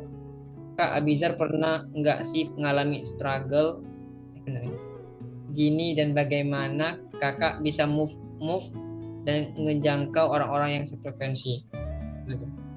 Baik. Jadi kita jangan menjadi katak dalam tempurung. Ya. Ketika memang kita menyadari satu circle pertemanan kita yang gak suportif itu, jangan bergantung hanya kepada mereka. Itu mindset yang harus teman-teman tanamkan dulu. Bahwasanya masih banyak manusia di luar sana yang mungkin bisa satu frekuensi dengan kita. Masih banyak orang yang di luar daripada circle kita yang itu bisa satu frekuensi sama kita. Makanya jangan menjadi katak dalam tempurung yang hanya memikirkan circle itu aja. Tidak. Kakak di Ungaji, kakak di berbagai macam komunitas. Tapi kakak tidak menutup pemikiran kakak atau diri kakak untuk bergaul dengan orang-orang di luar sana yang di luar circle. Dan itu malah suatu hal yang harus kita lakukan. Karena kalau dengan circle itu aja, ya dakwah nggak berkembang. Tapi kalau kita coba bisa menjangkau dengan teman-teman yang di luar dari circle kita, dakwah kita semakin meluas dan dakwah kita berkembang. Kalau kita ngomong dalam konteks dakwah begitu ya. Tapi dalam konteks pertemanan juga sama. Kita harus membongkar batasan-batasan itu. Kalau dalam circle ini kamu nggak baik, coba cari satu komunitas yang memiliki kayaknya satu frekuensi deh dengan visi hidup aku. Komunitas yang kayaknya ini sama deh kayak yang aku inginkan. Masuk ke situ, kakak yakin kamu bakal tetap dapat teman di situ. Ya. Jadi kalau kamu masih punya pemikiran kayak teman aku cuma di sini, kamu harus buang pemikiran itu. Di luar sana masih banyak teman-teman yang bisa kita jadikan teman. Masih banyak orang-orang yang bisa kita jadikan teman. Jangan takut kehilangan teman yang seperti itu. Tetap berteman dengan orang yang menurut kamu tadi kurang baik ya, tapi tetap buka peluang untuk mendapatkan teman baru dari circle yang lain. Gitu ya. Caranya gimana? Cari komunitas yang kira-kira nilai daripada komunitas itu tuh sama kamu. Value-nya, tujuannya akhirat. Ya, standarnya akhirat begitu. Dan kamu ikut ke komunitas itu. Kakak yakin kamu bakal dapat teman.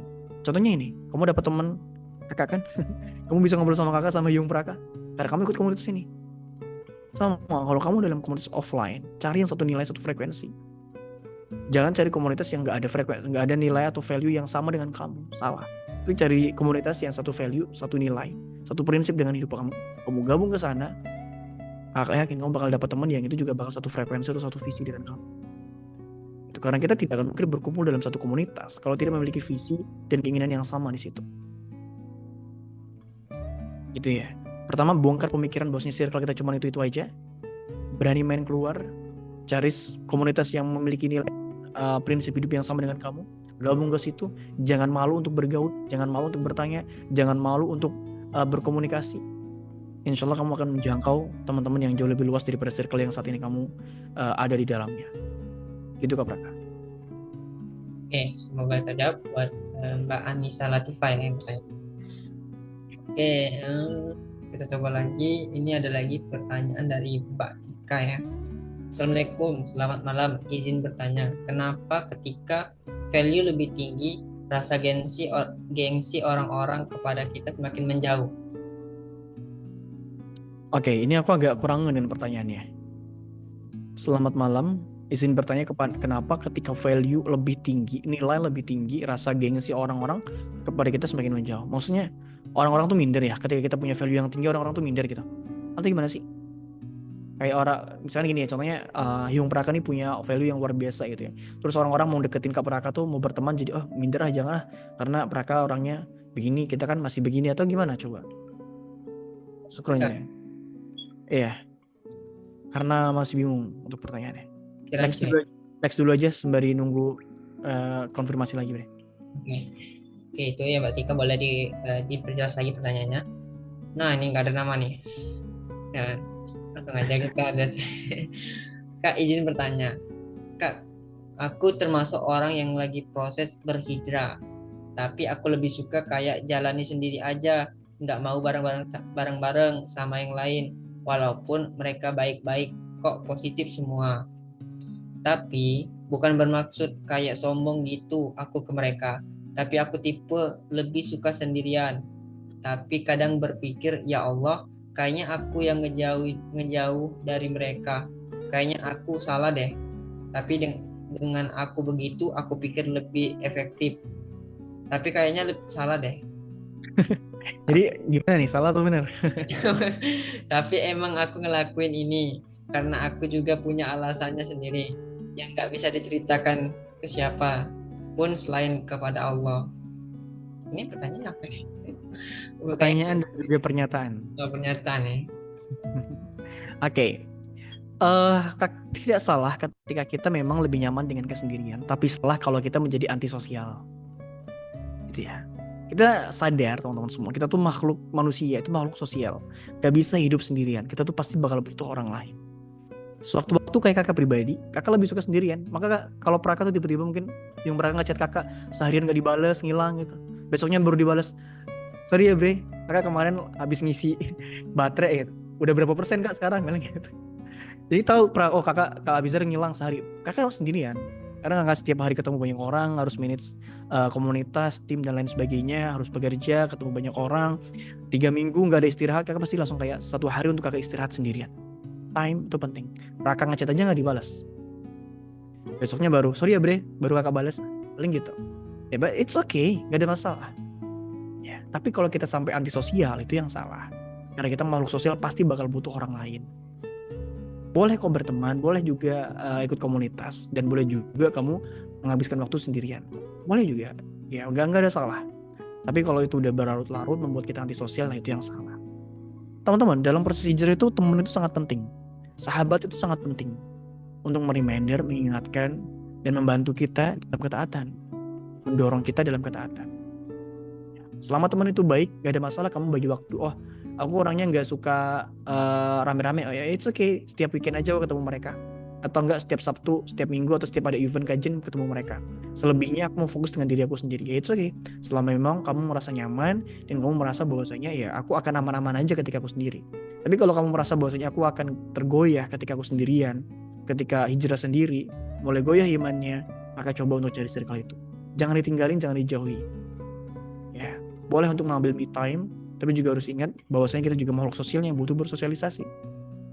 Misalkan 7 hari, 2 harinya Sabtu Minggu ketemu banyak orang, Senin sampai Jumat ya terserah diri kamu mau ngapain, mau kerja, pulang, istirahat, silakan aja, gak ada masalah. Gitu ya. Tapi tetap harus ada sosialisasi, ketemu guru, ketemu teman-teman untuk menguatkan iman. Itu harus. Karena kita makhluk sosial. Basicnya kita makhluk sosial dan butuh bersosialisasi. Gitu ya, kakak yang bertanya yang gak ada namanya. Kakaknya udah nggak ada namanya, ada pelan ya. Oke, untuk kolom komentar udah cukup. Mungkin masih ada waktu buat teman-teman. Mungkin kita boleh satu pertanyaan lagi. Tapi yang bertanya secara langsung. Kalau kira masih ada yang mau bertanya ya. Ya. Silakan bagi teman-teman yang mau bertanya. Yang tadi kayaknya Mbak Tika tadi kayaknya orangnya udah keluar, jadi nggak bisa konfirmasi lagi. Oke. Oke, gimana teman-teman? Atau udah cukup semua? Udah paham? Oke, Mbak Jihan lagi. Oke, boleh. Mesti ya Kak, izin bertanya lagi. Hmm. Saya pernah melihat suatu quotes mengatakan kalau misalnya kita kan lagi kondisi yang lagi zaman-zamannya kayak gini. Ada yang mengatakan lebih baik kita mengasingkan diri. Menurut kakak tuh tanggapannya kakak gimana? Mengasingkan diri itu maksudnya mengasingkan diri dalam ketaatan sendiri atau bagaimana itu maksudnya ya Kak? Kadang saya juga Ya, bingung. coba tanya sama yang bikin quote deh. Iya, gitu maksudnya. Mungkin mengasingkan dirinya dalam hal apa ya? Berusaha untuk kuat sama prinsip sendiri kayaknya, atau bagaimana ya? Husnuzonnya sih mungkin mengasingkan tuh kayak lebih baik jadi orang asing di tengah-tengah kerumunan, artinya di tengah zaman yang banyak orang yang tidak taat, yang tidak punya malu, dari kita berbeda dari itu gitu. Kita taat sama Allah, kita punya malu, kita menutup aurat. Nah, mungkin asingnya dalam ketaatan yang seperti itu, bukan asing yang mungkin mengasingkan diri ke hutan gitu, mungkin bukan yang seperti itu sih. Iya, sepertinya seperti kayak gitu sih. Tapi jelasnya kamu harus bertanya ke yang bikin quote sih itu, karena yang tahu itu yang bikin quote itu. Ada yang mau cari dulu deh, scroll. Karena kenapa teman-teman dalam konsep berpikir itu kita tuh harus menanyakan sesuatu kepada kayak kakak ditanya seperti ya, kakak hanya dalam sudut pandang kakak aja, belum tentu benar dan juga belum tentu salah, tapi jawabannya bakal pasti benar kalau kamu bertanya kepada orang yang membuat itu gitu. Ya kita husnuzon aja sih, asingnya tuh kayak kita taat sendirian gitu ya di tengah-tengah orang-orang yang gak mau taat. Nah, mungkin seperti itu, bukan asing di Rengas Dengklok misalnya atau di hutan ya, bukan. Kalau Mbak Jihan ke negeri, nanti Mbak Jihan di situ jadi orang asing tuh. Iya, jadi orang asing Ya kan? jadi bule Gitu ya Mbak Jihan. Ini masih ada mau nanya kayak mau nanya lagi sih sebenarnya. Jadi kayak lagi ngerasa ini sih Kak, kan gimana ya? Lagi ngerasa, iya benar sih, kayak ngerasa kayak overthinking, terus sama lagi ngerasa kayak kurang percaya diri, kayak ngerasa apalagi kan apa ya, di saat kayak lagi kayak gini tuh kayak maksudnya kerjaan yang aku sekarang kerjain tuh kayak lagi belum terlalu baik-baik banget gitu Kak. Sedangkan umur tuh udah dibilang tahun depan udah 25 gitu kan. Jadi kayak mikir, aduh kayaknya kesempatan waktunya tuh udah gak banyak lagi gitu loh Kak. Itu gimana sih Kak supaya menetralisir itu gitu. Maksudnya kayak lagi ngerasa kayak gak semangat aja gitu. Oke. Sebenarnya gini teman-teman semua, kakak juga ada pikiran-pikiran seperti itu, ada pikiran-pikiran seperti itu.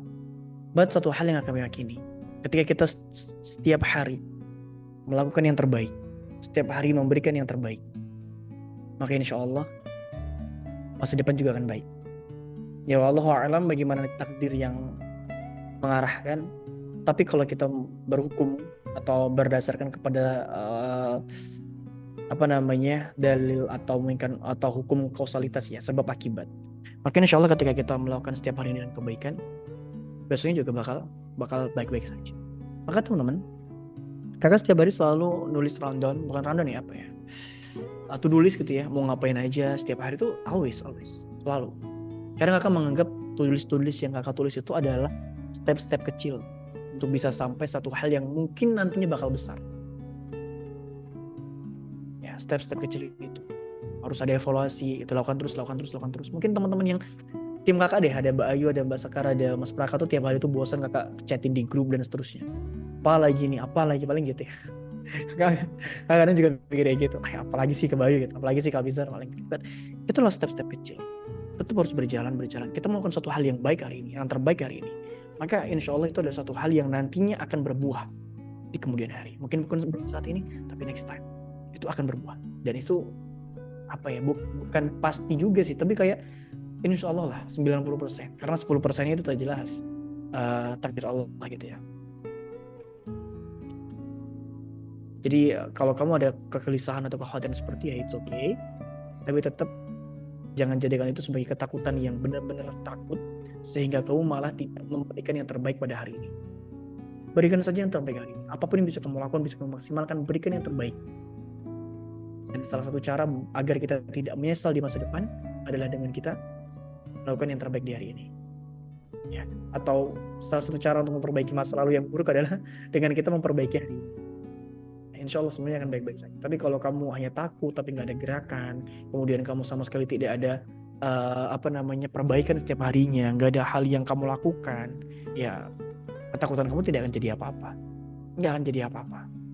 Tapi kalau misalkan kamu takut tapi diiringi dengan ikhtiar dan kebaikan-kebaikan dengan satu hal yang kamu lakukan setiap hari dengan serius, aku yakin satu saat kamu akan sampai pada titik yang kamu inginkan. Kan sebenarnya kalau Mbak nyimak di Move Up tuh udah pernah dibahas tentang bagaimana kita setting goals ya. Bagaimana kita dan seterusnya itu udah ada. Jadi sebenarnya harus buka catatan lagi deh kayaknya. Harus ada target hidup. Umur 25. Kita takut ini, aku umur 25. Udah umur 25 tapi belum apa-apa deh. Target kamu 25 ngapain? Target kamu 27 tuh gimana? Target kamu 28 seperti apa? Gitu. Maka kekhawatiran kita tuh jelas, target aku 27, aku tuh begini. Nah kemarin kita udah bahas bagaimana kita menyusun atau planning goals itu seperti apa. Gitu ya. Maka harus dibuka lagi catatannya. Aku umur 25 harus begini, ini harus aku lakukan. Dan value bagi seseorang itu bukan hanya berdasarkan harta, tapi kebermanfaatan, pengaruhnya di sosial, kebaikannya, menolong orang, itu juga value dari setiap individu. Jadi jangan pernah menilai value umur 25-26 itu dari harta. Tidak, bukan hanya dari harta. Tapi mungkin umur 26 dia harta sedikit, tapi kebermanfaatannya dirasakan oleh banyak orang. Umur 28 mungkin masih hartanya masih belum ada sama sekali, belum punya apa-apa, tapi ternyata kebermanfaatannya di sosial itu dimanfaatkan oleh banyak orang.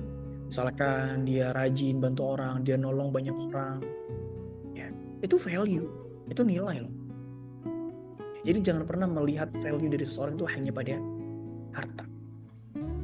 Serius, jangan dilihat dari itu. Ya.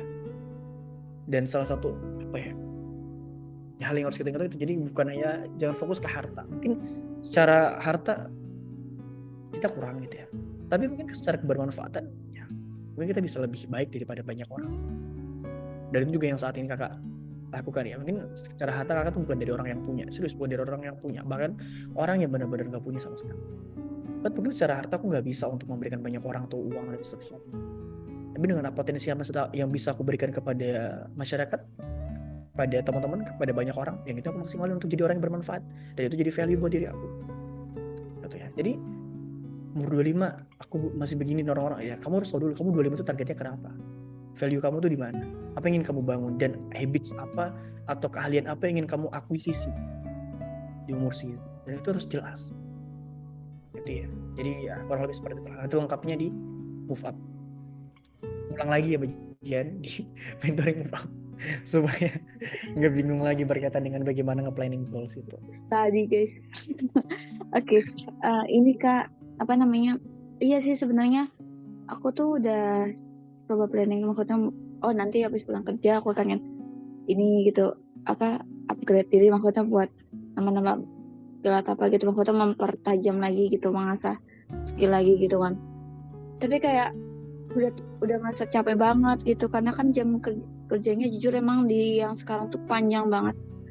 Jam kerjanya tuh lebih dari batas normal gitu ya kan. Jadi kayak udah ngerasa capek duluan gitu Kak. Jadi kayak di rumah yang harusnya pengen ini jadi ketunda lagi, jadinya besoknya lagi gitu. Kadang suka gitu. Nanti kayak itu kayak kan saya ngeliat Tapi tuh ya kan kalau misalnya ibaratnya sampai rela begadang malam kayak gitu, kayaknya harus seperti itu deh. Kayaknya aku seperti itu, kayak gimana sih supaya bisa menemukan aku tuh harus rela korbanin ini kayak gitu, tapi takut nanti besok kok kan suka mikir kayak gitu, kok nanti begadang tapi nanti bisa kesiangan ya kayak gitu. Oke, begadang itu adalah adegan berbahaya, jangan ditiru. Jangan ditiru, Jen. Kok kami bisa sih? Jangan-jangan. Nggak semua orang gitu. Kakak tuh udah kayak nggak manusia normal pada umumnya. Serius, kakak tidur banyak ngantuk, tidur dikit ngantuk. Jadi lebih baik tidur dikit aku ngantuk.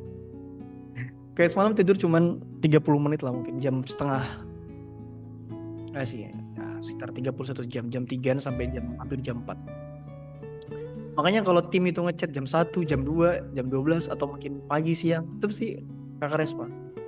Kalian dan siang tadi bilang sama Praka kan, Bre, nanti kakak mungkin habis zuhur ya ke tempat antum karena begini dan seterusnya, takut ketiduran kelamaan. Karena malamnya cuma tidur 30 menitan. Dan tidur siang tadi mungkin sekitar 1 jam, 1 jam setengah. Jangan ditiru, itu adegan berbahaya. Ini kalau nggak kuat kamu sakit ya. Nah, tapi gini teman-teman semua, apa yang mendorong kakak untuk mau untuk melakukan itu? Tentu ada something big yang besar ingin kakak wujudkan, ingin kakak capai, bukan untuk diri kakak sendiri sebenarnya. Serius, bukan untuk diri kakak sendiri, tapi lebih daripada itu. Kalau hanya untuk diri kakak sendiri mungkin kakak nggak akan bisa sampai se-effort itu gitu ya, atau seniat itu untuk melakukan suatu hal. Nggak akan segitunya sih. Males, lebih baik rebahan ya, tiduran enak gitu. Tapi nggak sampai segitu. Kayak tadi ada photoshoot di tempat Praka jam habis asar sampai 5:30, pulang rapat untuk agenda urban UMJ Palembang jam 6:15 sampai jam 7-an Isya, habis itu ngisi di sini, sharing di sini. Ya, dan apakah kakak hanya memikirkan diri sendiri saja? Tidak, bahkan aktivitas yang kakak lakukan itu bahkan nggak ada loh, tanda kutip ya, untuk manfaat diri kakak sendiri itu kayaknya hampir nggak ada. Tapi kalau misalkan kakak hanya untuk memikirkan diri sendiri, kakak rasa nggak akan se-effort itu. Ada something, ada sesuatu yang besar yang ingin kakak cita-citakan, yang ingin kakak berikan, yang ingin kakak capai. Mungkin bukan sekarang. Dan satu lagi ya teman-teman, kalau kita hendak memberikan satu cita-cita dalam diri kita, dalam hidup kita, jangan berpikir bahwasanya kayak setahun 2 tahun tuh enggak. Jangan. Planning kan sesuatu hal itu yang realistis. Kalau memang jangkanya butuh 5 tahun ya 5 tahun. Jangkanya 6 tahun ya 6 tahun. Kamu harus siap di situ.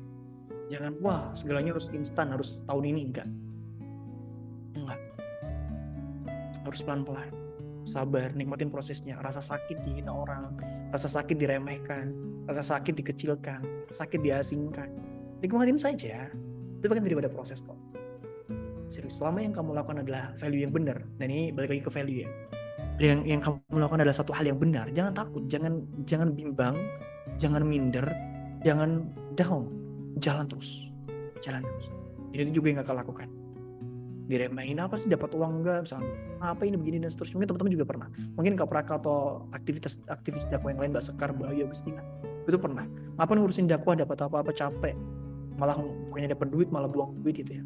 Mungkin seperti itu domain orang. But ketika kita meyakini yang kita lakukan adalah suatu hal yang benar, jalan kan, jalan terus.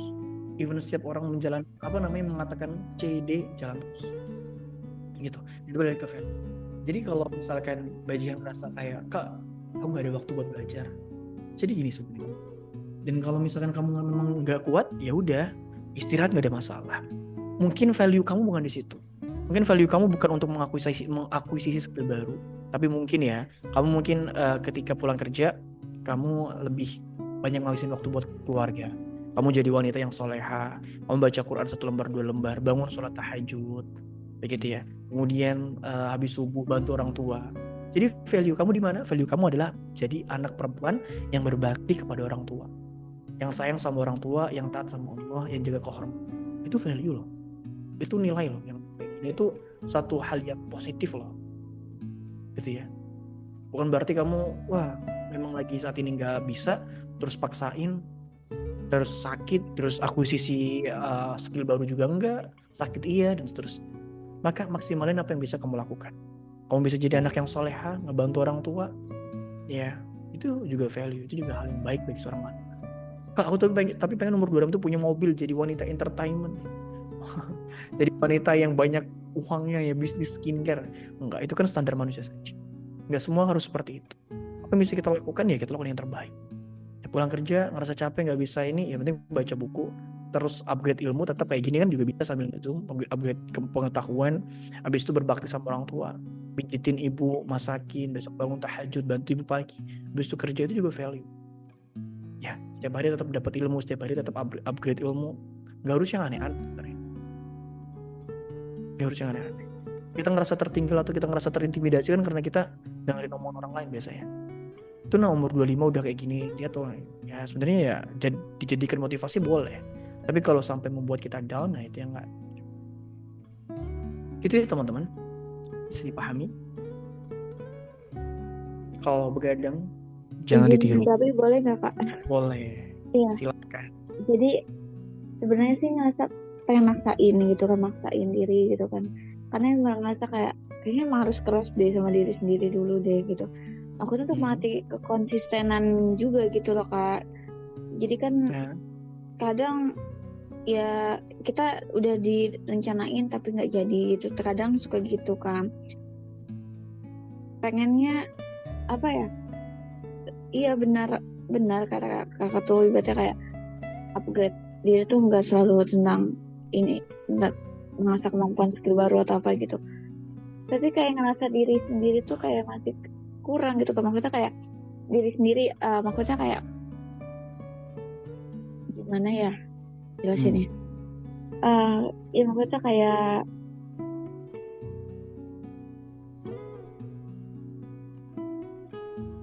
gimana ya? Maksudnya kayak ini apa? Ya pokoknya ngerasa di umur segini masa belum ada pencapaian apa kayak gitu ibaratnya. Kayak ngerasa masih kayak gitu Kak. Maksudnya setidaknya aku harus dapat kerjaan yang lebih baik dulu nih gitu. Karena sebelum umur 25 aku nanti mau makin susah lagi dapat kerjaan kayak gitu kan. Memang aku harus dapat kerjaan tetap yang kira-kira bisa dapat jam kerja yang normal, terus yang aku inginkan sesuai dengan target aku. Misalnya hari Sabtu Minggunya libur, karena emang kalau hari Sabtu kan aku suka kadang antar mamaku kontrol gitu kan. Kalau hari Minggu kadang aku harus lagi rutinin buat latihan, ikut kayak tahsin atau kajian. Emang aku pengen ditargetin gitu kan. Tapi ya kalau di tempat kerja yang sekarang tuh kayak belum ini sih, belum bisa maksimalkan gitu. Jadi kayak rasa diri sendiri tuh kayak belum dapat pencapaian yang apa aku inginkan tuh belum kecapai gitu. Makanya aku pengen kayak maksain aja gitu loh Kak. Oke. Kalau misalkan kamu ada peluang untuk kerja di tempat lain yang lebih baik, ya itu it's okay, itu bagus. Tapi kalau misalkan saat ini belum ada, fokus di situ dulu, karena prioritasnya kan seperti yang Mbak Jihan tadi bilang, keberlangsungan hidup keluarga gitu ya. Jadi memang kalau misalkan belum ada di tempat lain, ya stay di situ, upgrade diri semampunya. Misalnya baca buku tuh jangan ditinggalin, baca buku tuh penting banget ya. Kemudian berteman, berelasi itu penting untuk dalam dunia pekerjaan, itu penting. Saran kakak seperti itu. Jadi kalau dikatakan belum ada pencapaian sih, kakak rasa pasti ada pencapaian sih kajian. Umur 25 coba bandingkan di umur kamu 23 dulu, pasti beda banget kan. Pencapaian itu ada pastinya, cuman mungkin karena kita ngelihat orang lain yang begini dan begitu, sehingga pencapaian kita tuh kayak nggak ada tuh, mungkin kecil begitu. Sebenarnya setiap kita tuh ada pencapaiannya masing-masing teman-teman semua. Maka saran kakak, kalau memang dirasa ada tempat lain yang bisa jadi peluang kerja, ya di sana nggak apa-apa kamu resign dan kamu kerja di tempat baru itu yang lebih bisa mendukung apa yang ingin kamu pelajari. Tapi kalau memang dirasa tidak belum ada gitu ya jalani dulu aja apa yang ada, sembari berdoa dan ikhtiar untuk kerja yang lebih baik lagi dari yang saat ini gitu sih kalau dari kakak kajian.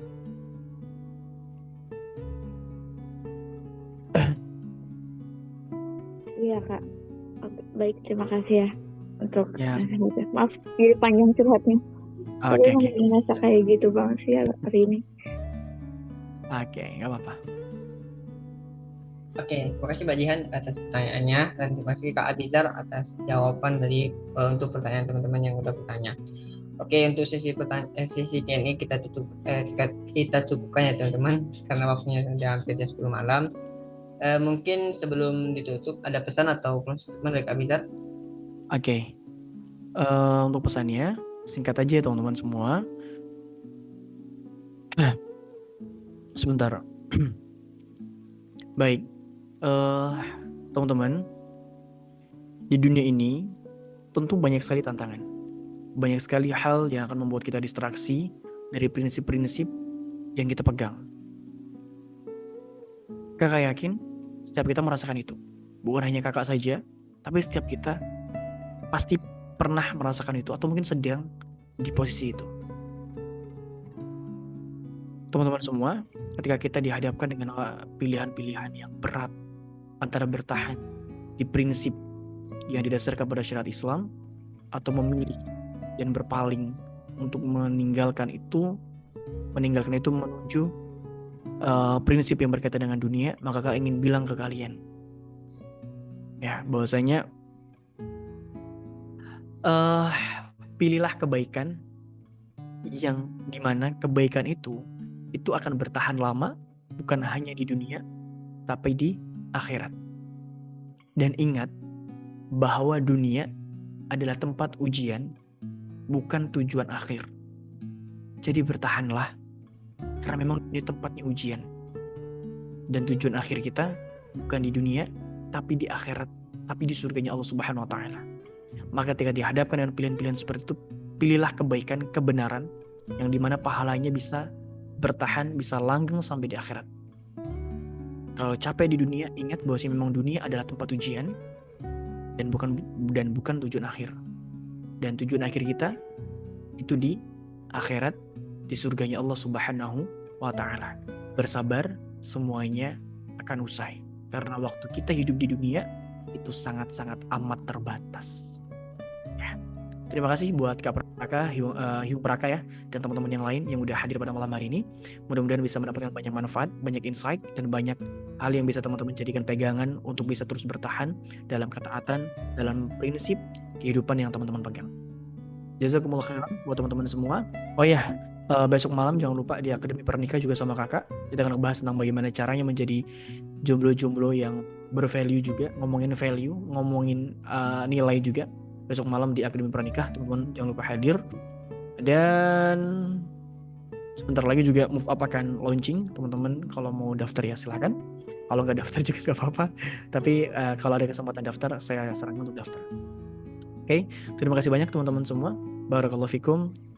Wassalamualaikum warahmatullahi wabarakatuh. Waalaikumsalam warahmatullahi wabarakatuh. Syukran jazakumullah khairan Kak Abizar Abirul atas materi yang telah disampaikan, atas waktu yang telah diberikan. Terima kasih banyak juga kepada teman-teman yang udah hadir dan stay dari awal sampai akhir ya. Oke, tadi udah spill sedikit terkait dengan agenda ya. Agenda hike untuk besok itu ada agenda Akademi Pranikah. Teman-teman boleh mempersiapkan diri, nanti akan diinfokan kembali di grupnya. Oke, untuk malam hari ini mungkin kita tutup dengan mengucapkan lafaz hamdalah, alhamdulillahirabbil alamin. Kita tutup juga mungkin terjadi kesalahan kata ataupun perbuatan, kita coba tutup dengan istighfar. Astagfirullah. Kita tutup dengan doa kafaratul majlis. Subhanakallahumma wa bihamdika asyhadu an la ilaha illa anta astaghfiruka wa atubu ilaik. Saya Prakasuta pamit undur diri. Wassalamualaikum warahmatullahi wabarakatuh.